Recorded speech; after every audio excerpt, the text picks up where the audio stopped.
Okay, I want to test something. So the white seats, you can see it's getting pretty gross. People said baby wipes. Let's see. And it looks like that cleans off okay. So it really depends what kind of dirt is on there. There's certain things that clean off relatively easy. So I guess that's not a stain. It's just like, I don't know, maybe wherever this comes from, your pants or whatever, dust, dirt. Maybe it's some from the dye, but I don't think so. But that cleans off okay. But other stuff like will stain it. So yeah, keep that in mind. Also, this fabric-y stuff, I don't know how you would clean that if that gets dirty. So try not to get that dirty.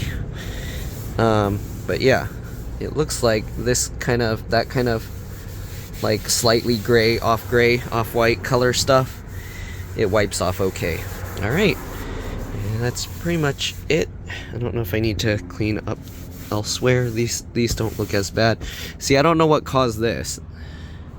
I don't know where that came from. Maybe people behind the seat were like grabbing it, and I don't know what they had on their hand. Maybe some ink or something, but yeah, anyways, it looks like that cleans up okay. Thanks for watching. See you on the next one. Bye.